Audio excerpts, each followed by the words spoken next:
men, women, and children.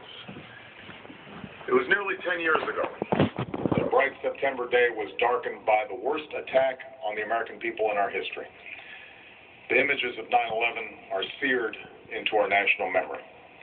Hijacked planes cutting through a cloudless September sky, the Twin Towers collapsing to the ground, black smoke billowing up from the Pentagon, the wreckage of Flight 93 in Shanksville, Pennsylvania, where the actions of heroic citizens saved even more heartbreak and destruction.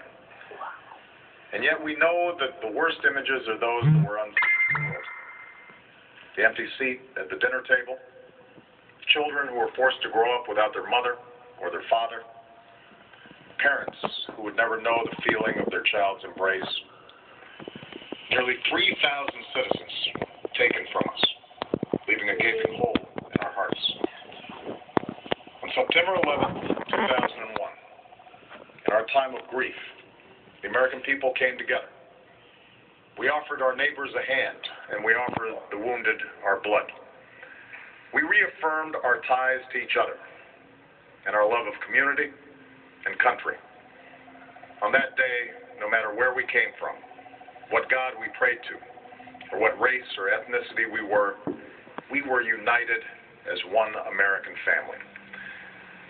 We were also united in our resolve to protect our nation and to bring those who committed this vicious attack to justice. We quickly learned that the 9/11 attacks were carried out by Al-Qaeda, an organization headed by Osama bin Laden, which had openly declared war on the United States and was committed to killing innocents in our country and around the globe. And so we went to war against Al-Qaeda to protect our citizens, our friends, and our allies. Over the last 10 years, thanks to the tireless and heroic work of our military and our counterterrorism professionals, we've made great strides in that effort. We've disrupted terrorist attacks and strengthened our homeland defense. In Afghanistan, we removed the Taliban government, which had given bin Laden and Al-Qaeda safe haven and support. And around the globe, we've worked with our friends and allies to capture or kill scores of Al-Qaeda terrorists, including several who were a part of the 9/11 plot.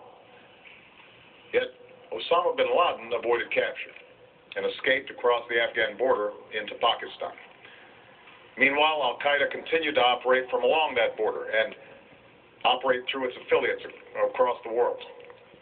And so shortly after taking office, I directed Leon Panetta, the director of the CIA, to make the killing or capture of bin Laden the top priority of our war against Al-Qaeda, even as we continued our broader efforts to disrupt, dismantle, and defeat his network.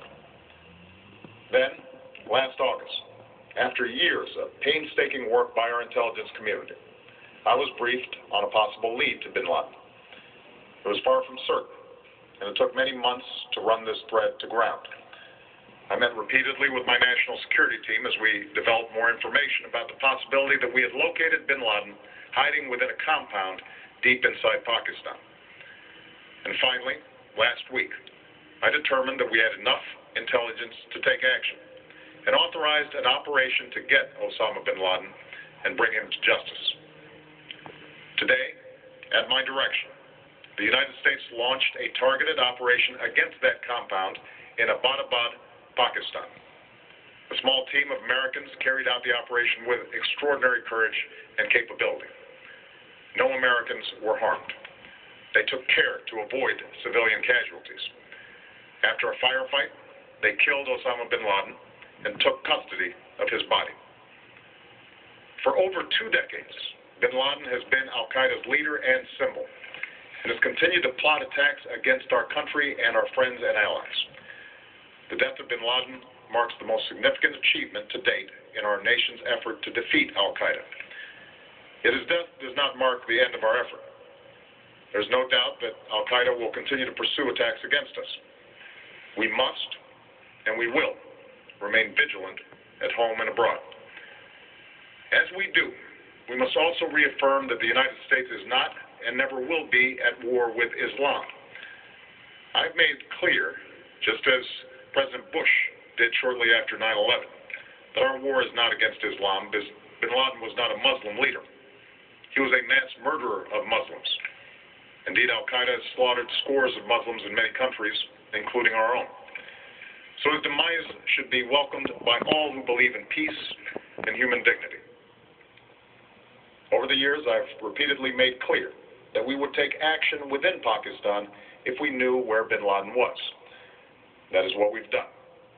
But it's important to note that our counterterrorism cooperation with Pakistan helped lead us to bin Laden and the compound where he was hiding. Indeed, bin Laden had declared war against Pakistan as well and ordered attacks against the Pakistani people. Tonight, I called President Zardari, and my team has also spoken with their Pakistani counterparts.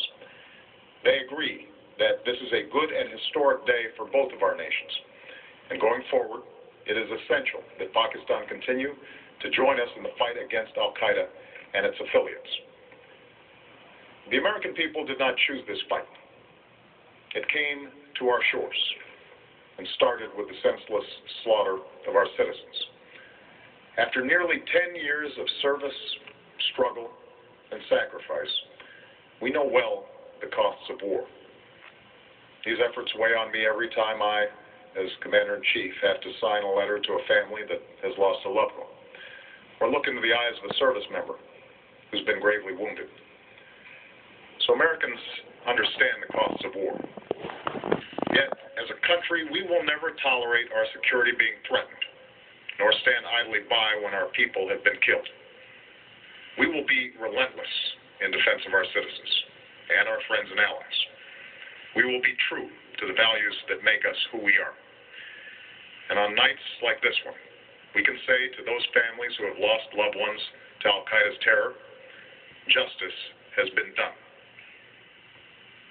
Tonight, we give thanks to the countless intelligence and counterterrorism professionals who've worked tirelessly to achieve this outcome. The American people do not see their work nor know their names, but tonight they feel the satisfaction of their work and the result of their pursuit of justice. We give thanks for the men who carried out this operation, for they exemplify the professionalism, patriotism, and unparalleled courage of those who serve our country. And they are part of the generation that has borne the heaviest share of the burden since that September day. Finally, let me say to the families who lost loved ones on 9/11 that we have never forgotten your loss, nor wavered in our commitment to see that we do whatever it takes to prevent another attack on our shores. And tonight, let us think back to the sense of unity that prevailed on 9/11.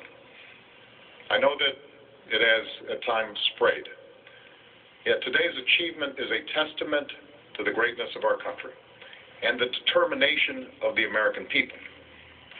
The cause of securing our country is not complete, but tonight we are once again reminded that America can do whatever we set our mind to. That is the story of our history.